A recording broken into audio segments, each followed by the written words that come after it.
వర్మ గారు మనకి ఏ విధంగా అయితే అణగారిన వర్గాలలో అంటరాని వాళ్ళలో ఈ చైతన్యం తీసుకుని రావాలనుకున్నాడో ఆ తీసుకుని రావడానికి తాను ఏ విధమైనటువంటి కృషి చేశాడో మనం తెలుసుకున్నాం. అంటే ఈ భాగ్యరెడ్డి వర్మ గారు 1828 సంవత్సరంలో జన్మించి తన గమనాన్ని, గమ్యాన్ని, లక్ష్యాన్ని కూడా అప్పటి వరకు బాధపడుతున్నటువంటి అణగారిన వర్గాల కోసం, అణగారిన వర్గాల ప్రజల కోసం తన యొక్క జీవితాన్ని అంకితం చేశాడు. దానికి ప్రధానంగా తాను చదువుకున్నటువంటి చరిత్రను, ధర్మశాస్త్రాన్ని క్షుణ్ణంగా అవగాహన చేసుకొని ఆనాడు ఉన్నటువంటి కుల వ్యవస్థని, తర్వాత మత వ్యవస్థని, తర్వాత ఆ యొక్క సాంస్కృతిక సాంకేతిక రంగాలలో వాళ్ళని ఈ అభివృద్ధి పరచడం కోసం తనకంటూ ఒక ప్రత్యేక వ్యక్తిత్వాన్ని అలవాటు చేసుకున్నటువంటి వ్యక్తి ఈ యొక్క భాగ్యరెడ్డి వర్మ గారు.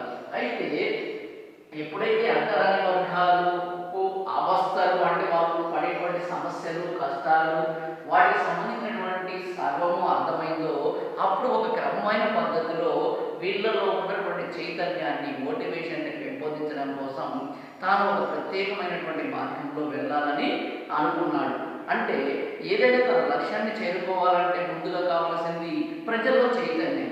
అంటే ఒక విషయం పట్ల ప్రజల్లో అవగాహన పెరిగితే, చైతన్యం పెరిగితే ఆ చైతన్యం వలన వాళ్ళలో ఈ యొక్క పరిసరాలలో కలిగినటువంటి మార్పులను వారు తేలికగా గ్రహించగలుగుతారు. అంటే ఉదాహరణకి ఒక విషయం అనేది మామూలుగా వినడం వేరు, అతనిలో చైతన్యం వచ్చినప్పుడు ఆ పరిసరాల్లో మార్పును స్వీకరించేటువంటి విధానం కూడా వేరు. అంటే సమాజం అనేది అందరూ చెడ్డవరగా తయారవుతూ ఉన్నారనుకున్నప్పుడు మార్చాలనుకున్నప్పుడు ముందు మనం మారడం అనేది ప్రధానం. కాబట్టి ఇక్కడ భాగ్యరెడ్డి వర్మ గారు కూడా వాళ్ళలో మొట్టమొదటగా వాళ్ళలో ఉన్నటువంటి కడగనని సామాజిక వికాసాన్ని పెంపొందించాలనుకున్నప్పుడు వాళ్ళకు నైతిక మద్దతు అనేది అవసరమైంది. కాబట్టి ముందుగా ఇతను మనవాడు, మన కోసం మాత్రమే పాటుపడుతున్నాడు, మన శ్రేయస్సు కోసం పాటుపడుతున్నాడు అని చెప్పి వాళ్ళలో ఒక ఆత్మవిశ్వాసాన్ని, మోరల్ సపోర్ట్ని పొంది తద్వారా తాను చేయాలనుకున్నటువంటి మంచిని చేయదలిచాడు.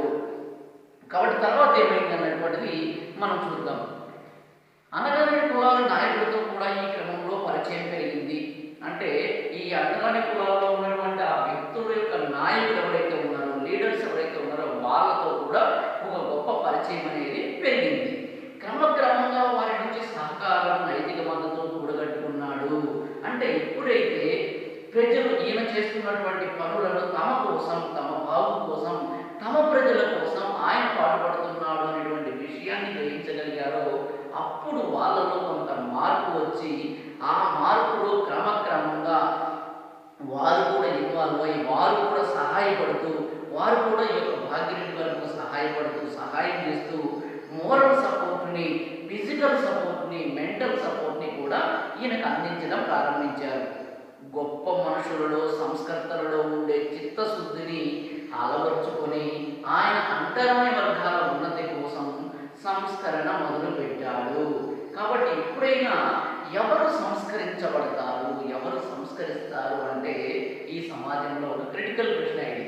అంటే సమాజాన్ని సంస్కరించడం కోసం, మార్చడం కోసం ప్రత్యేకమైనటువంటి వ్యక్తులంటూ ఎవరు ఉండరు. ఎవరికైతే సమాజం మీద ప్రేమ, అభిమానము, ఆప్యాయత, సమాజాన్ని మనము మోటివేట్ చేయాలనేటువంటి ఆలోచన దృక్పథం ఉంటుందో వాళ్ళు మాత్రమే సమాజం కోసం తాను విలువైనటువంటి జీవితాన్ని త్యాగం చేస్తారు. ఇది గొప్ప వాళ్ళ లక్షణం. అంటే గొప్ప వాళ్ళు ఎప్పుడూ కూడా పరోపకారం కోసమే సహాయపడతారు. అందుకే భర్తృహరి గారు అన్నట్టు పరోపకారాయ ఫలంతి వృక్ష, పరోపకారాయ వహంతి నద్య, పరోపకారాయ భవంతి గావః, పరోపకారార్థం ఇదం శరీరం. అంటే ఈ సమస్త ప్రకృతి మొత్తం కూడా పరోపకారం చేస్తూ ఉన్నాయి. అంటే చెట్లు పరోపకారం కోసమే ఫలాలిస్తున్నాయి, నదులు పరోపకారం కోసమే నీటినిస్తున్నాయి, పరోపకారం కోసమే ఆవులు పాలిస్తున్నాయి. కాబట్టి ఇన్ని పరోపకారం కోసం సమస్త సృష్టి ఇస్తున్నప్పుడు మనిషి కూడా కొంతైనా సరే పరోపకారం కోసం పాటుపడాలి. ఇది ఎవరు? ఉత్తముల యొక్క లక్షణం. అంటే ఈ యొక్క పరోపకారం చేయాలనేటువంటిది ఉత్తముల లక్షణం. కాబట్టి ఈయన కూడా ఏమంటున్నాడు? గొప్ప మనుషులలో, సంస్కర్తలలో, సంస్కర్త అంటే సంస్కరించాలనుకునేటువంటి వాడు, ఆయన అంటరాని వర్గాల ఉన్నతి కోసం సంస్కరణ మొదలుపెట్టాడు. కాబట్టి గొప్ప వాళ్ళకు ఉండేటువంటి గొప్ప గుణం ఏది అంటే ప్రజల కోసం, సమాజం కోసం తమ జీవితాన్ని లెక్క చేయకుండా గడిపేటువంటి వాడే సంస్కర్త.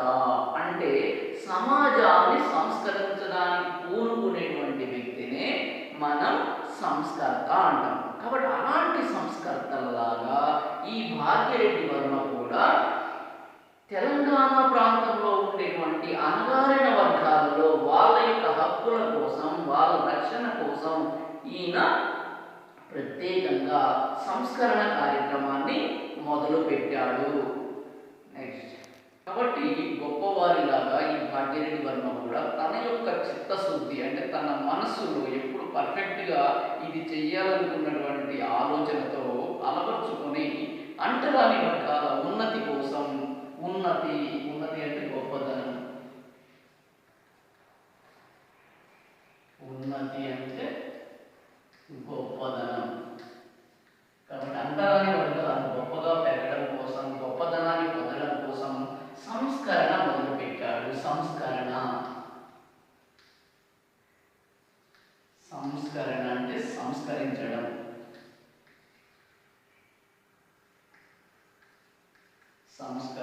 లేదా మార్పు తీసుకొని రావడం.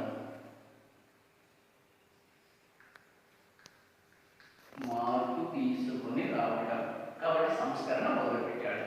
ఒకవేళ హిందూ మతం, హిందువులు తమ చరిత్రను లిఖితబద్ధం చేయాలనుకుంటే సంస్కర్తగా భాగ్యరెడ్డి వర్మ పేరు మొదటి స్థానంలో ఉంటుంది. ఒకవేళ హిందువులు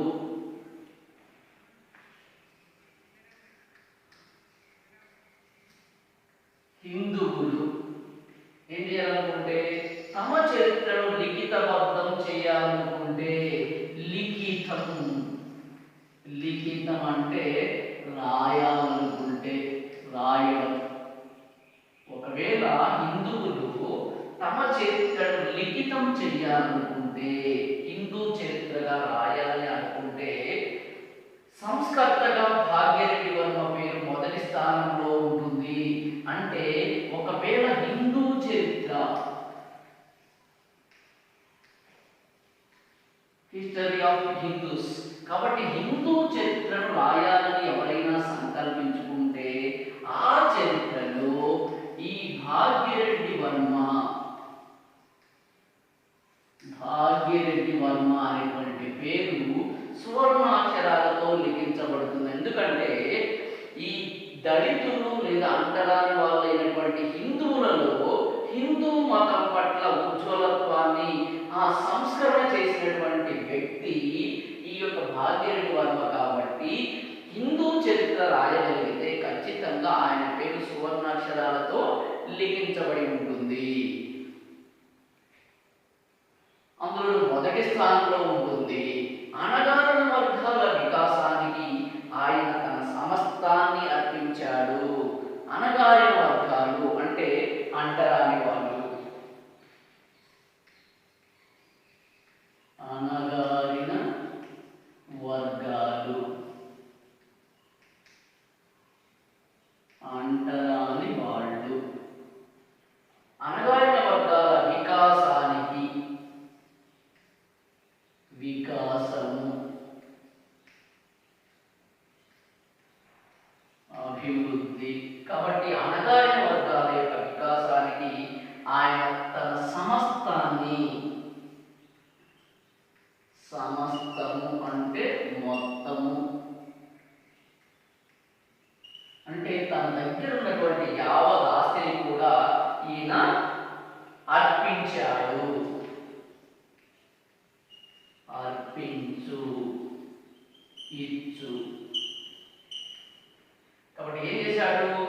ఈ యొక్క అణగారిన వర్గాల యొక్క ప్రజల యొక్క వికాసానికి, వాళ్ళ అభివృద్ధికి, వాళ్ళు పొందబోయేటువంటి మార్పుల కోసం తనకు సంబంధించినటువంటి సమస్తమైనటువంటి ఈ ఆస్తిపాస్తులు మొత్తాన్ని కూడా ఈయన ఈ అంటరాని వర్గాల యొక్క వికాసం కోసం ఈయన అర్పించాడు. తెలివితేటలను అందుకోసమే వెచ్చించాడు. కాబట్టి తన దగ్గర ఉన్నటువంటి ఆస్తిపాస్తులే కాకుండా, ధనమే కాకుండా, తనకు సంబంధించినటువంటి తెలివితేటలను కూడా అందుకోసమే వెచ్చించాడు. వెచ్చించు, వెచ్చించు అంటే ఖర్చు పెట్టు లేదా వాడు. అంటే తనలో ఉండేటువంటి తెలివితేటలను కూడా ఈ అణగారిన వర్గాల యొక్క వికాసం కోసమే వాడు. అంటే తనకు సంబంధించినటువంటి ధన కనక వస్తు వాహనాలే కాకుండా, తనకు సంబంధించిన ఆస్తిపాస్తులే కాకుండా, తన తెలివిని కూడా ప్రధానంగా అణగారిన వర్గాల కోసం వెచ్చించాడు లేదా ఖర్చు పెట్టాడు. ఏమీ ఆశించకుండా తన కోసం ఎప్పటికీ పనిచేసే ఆయనను చూసి అంటరాని వర్గాలన్నీ ఆయనను తిరుగులేని నాయకుడిగా ఒప్పుకున్నాయి. అంటే ఎవరైతే అంటరాని వర్గాల కోసం తమ ఆస్తిపాస్తులతో పాటు తమ యొక్క మానసిక స్థితిని, తమ యొక్క తెలివితేటలను కూడా సంపూర్ణంగా ఇవ్వగలుగుతారో, సంపూర్ణంగా ఖర్చు పెట్టగలుగుతారో అలాంటి వ్యక్తులను ప్రజలు నమ్ముతారు అనడానికి ఒక తిరుగులేని సాక్ష్యము భాగ్యరెడ్డి వర్మ గారు. ఎందుకు అంటే ఆ రోజుల్లో ఆయన చేసినటువంటి సంస్కరణ సేవ, సంస్కరణ భాగ్యం అనేది తనకున్నదంతా ఇవ్వడమే కాకుండా తన తెలివితేటలను కూడా అణగారిన వర్గాల యొక్క అభివృద్ధి కోసం పాటుపడడం వలన ప్రజలందరూ ఆయన యొక్క నాయకత్వాన్ని నిరంతరం కోరుకున్నారు. ఎందుకంటే స్వార్థం లేనటువంటి నాయకుడిని ప్రజలు ఎలా ఆదరిస్తారు అనే దానికి ఒక ప్రత్యక్ష ఉదాహరణ భాగ్యరెడ్డి వర్మ. ఎందుకంటే ఈరోజు మనం చూస్తూ ఉన్నాం, ప్రతి ఒక్కడు స్వార్థజీవి, ప్రతి ఒక్కడు సెల్ఫిష్, ప్రతి ఒక్కడు కూడా తన కోసం, తన కుటుంబం కోసం దేశాన్నైనా అమ్మడానికి సిద్ధపడేటువంటి వాళ్ళు. కానీ ఆ రోజుల్లో ప్రజల కోసం తనకున్నటువంటి ఆస్తిపాస్తులను అమ్మి ప్రజల కోసం సేవ చేసినటువంటి నాయకులు ఇలాంటి వాళ్ళు. అలాంటి వాళ్ళలో ఈ యొక్క పుచ్చరపల్లి సుందరయ్య కానీ, ఈ యొక్క భాగ్యరెడ్డి వర్మ కానివ్వండి, తర్వాత కందుకూరి వీరేశలింగం, టంగుటూరి ప్రకాశం పంతులు, ఇలాంటి వాళ్ళందరూ కూడా దేశం కోసం, ప్రజల కోసం తమ ఆస్తిపాస్తులను పూర్తిగా దానం చేసినటువంటి వ్యక్తులు వీళ్ళు. కాబట్టి వీళ్ళను ఆనాటి సమాజం, ఆనాటి ప్రజలు తిరుగులేని నాయకుడిగా వాళ్ళు ఒప్పుకున్నాయి. అంటరాని వర్గాలన్నీ ఆయన తిరుగులేని నాయకుడిగా ఒప్పుకున్నాయి. చిత్తశుద్ధి, నిజాయితీ, పట్టుదలతో పనిచేసే వర్మ అచిరకాలంలోనే వారి నమ్మకాన్ని చూడగొనగలిగాడు. కాబట్టి ఏమన్నలో చిత్తశుద్ధి, నిజాయితీ, ఈయనలో ఉండేటువంటి రెండు గుణాలు. చిత్తశుద్ధి, నిజాయితీ. కాబట్టి భాగ్యరెడ్డి వర్మలో ఉండేటువంటి ఈ రెండు గుణాలు ఏవైతే ఉందో, చిత్తశుద్ధి అంటే తను చెయ్యాలనుకున్నటువంటి దాన్ని స్పష్టంగా చేయడం, నిజాయితీతో, హానెస్టీతో చేయడం అనేది ఈయనకున్నటువంటి రెండు గొప్ప గుణాలు. కాబట్టి దీని ద్వారా అతను ప్రజలకు సేవ చేయగలిగాడు. చిత్తశుద్ధి, నిజాయితీ, పట్టుదలతో పనిచేసే వర్మ అచిరకాలంలోనే, అచిరకాలం అంటే కొంతకాలంలోనే, అంటే తక్కువ కాలంలోనే. అచిరకాలం అంటే కొంతకాలంలోనే, చిరకాలం కాని. చిరకాలం అంటే చాలా చాలా లాంగ్ లైఫ్, చాలా లాంగ్. అచిరకాలం అంటే తక్కువ, షార్ట్ పీరియడ్ అన్నమాట. తక్కువ పీరియడ్లోనే వారి నమ్మకాన్ని చూరగొనగలిగాడు. వారి నమ్మకాన్ని చూరగొనగలిగాడు అంటే నమ్మకాన్ని పొందాడు. తమ దుస్థితికి కారణం తమ అజ్ఞానం, ఉదాసీనతేనన్న ఎరుకను తన అనుచరులలో కలిగేటట్టు చేయగలిగాడు. కాబట్టి ఈయన చేసినటువంటి మోటివేషన్ వలన ఈ యొక్క అంటరాని వాళ్ళలో ఏముందంటే అజ్ఞానము,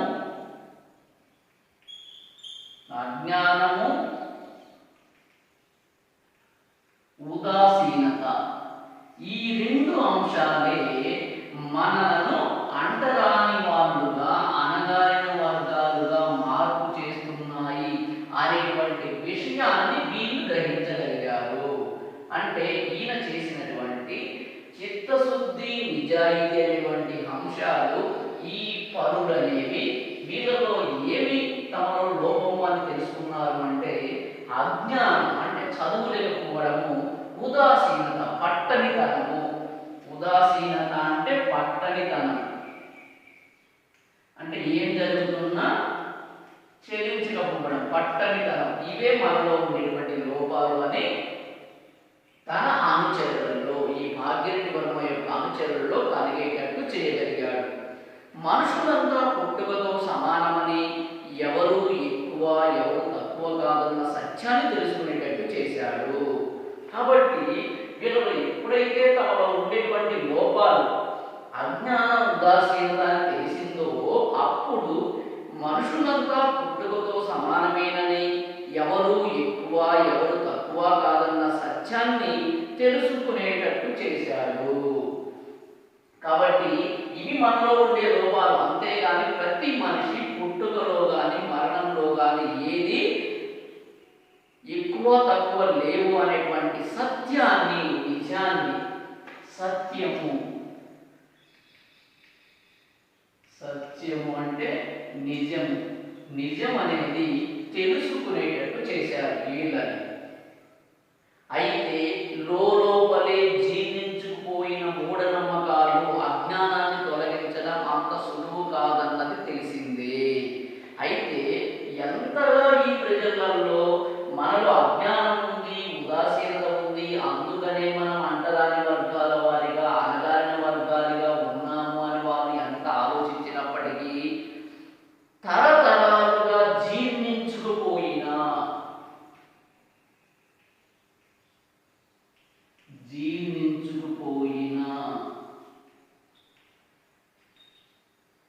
అంటే నిండి ఉన్నా అని చెప్పచ్చు. అంటే తరతరాల పాటు ఈ యొక్క ప్రజల్ని అంటరాని వర్గాలు అని చెప్పడం వలన ఆ లక్షణాలు వాళ్ళు జీర్ణమైపోయాయి లోపలికి. కాబట్టి జీర్ణించుకుపోయిన మూఢనమ్మకాలు, అజ్ఞానాన్ని తొలగించడం అంత సులువు కాదన్నది తెలిసిందే. కాబట్టి ఏమి జీర్ణించుకుపోయినవి అంటే ఈ అజ్ఞానానికి సంబంధమైనటువంటి మూఢనమ్మకాలు.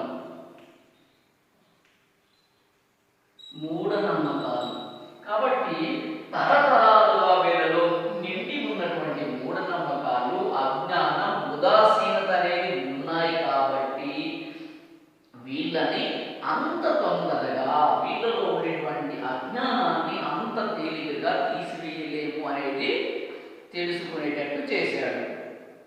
అయితే కొద్దిగానే అయినప్పటికీ ఆయన నిరంతర శ్రద్ధ వల్ల అంటరాని వర్గాలు చదువుపై చూపు పెట్టడం సాధ్యమైంది. అంటే ఏ ఒక్కరూ ఏ తక్కువ సమయంలో వీటిని పోగొట్టలేదు. ఎందుకంటే మూఢనమ్మకాలు కొన్ని జనరేషన్స్ నుండి మనలో అలా పేరుకుపోయి ఉన్నాయి. కాబట్టి ఒక్కసారిగా ఎవరో వచ్చి మూఢనమ్మకాలు ఉన్నాయని చెప్తే ఎవరు ఆ మూఢనమ్మకాలని పోగొట్టుకోలేరు. కాబట్టి అందుకని ఏమంటున్నాడంటే క్రమేణైనా కొంచెంగానైనా వాళ్ళలో ప్రధానంగా ముందు ఈ అజ్ఞానం పోవడానికి చదువు పైన శ్రద్ధ పెడితే, చదువు చెప్పడం ప్రారంభమైతే క్రమేణా అజ్ఞానం పోతే మూఢనమ్మకాలు వాటంతటవే పోతాయనే ఉద్దేశంతో ఈయన ఏం చేశాడంటే ఈ అంటరాని వర్గాలలో మొట్టమొదటిగా అజ్ఞానం పోగొట్టడం కోసం ఈయన ఏం చేశాడు అంటే చదువు అనేది ప్రవేశపెట్టాడు. కాబట్టి చదివించడం ప్రారంభించాడు. దీని వలన ఏమైతుందంటే అజ్ఞానం పోతే మూఢనమ్మకాలు పోయి తర్వాత తాను అభివృద్ధి చెందడానికి కారణమవుతుంది. కాబట్టి వీళ్ళకి కావలసింది ఇది అని చెప్పి ఈయన దీన్ని ఎంచుకున్నాడు. అంటే మనిషిలో ఉండేటువంటి అజ్ఞానమైన మూఢనమ్మకాలని ఇవన్నీ చదువు లేని పరిస్థితిలో మాత్రమే ఏర్పడతాయి. కాబట్టి అవి పోవడానికి వాళ్ళకు చదువు అవసరం అని చెప్పి చదువు పైన ఈ అణగారిన వర్గాల వారు శ్రద్ధ పెట్టేటట్టు చేయగలిగాడు. ఈ విధంగా శ్రద్ధ పెట్టడం వలన క్రమేణా వాళ్ళలో ఉండేటువంటి అజ్ఞానము, మూఢనమ్మకాలు అనేవి పారదోలడం జరిగింది. ఇందువల్ల కొన్ని సాంఘిక దురాచారాలు మటుమాయం కావడం జరిగింది. అంటే దీనివల్ల ఏమైతుంది, చదువుకోవడం వలన అజ్ఞానం పోతుంది, మూఢనమ్మకాలు పోతాయి. తరువాత సాంఘిక దురాచారాలు,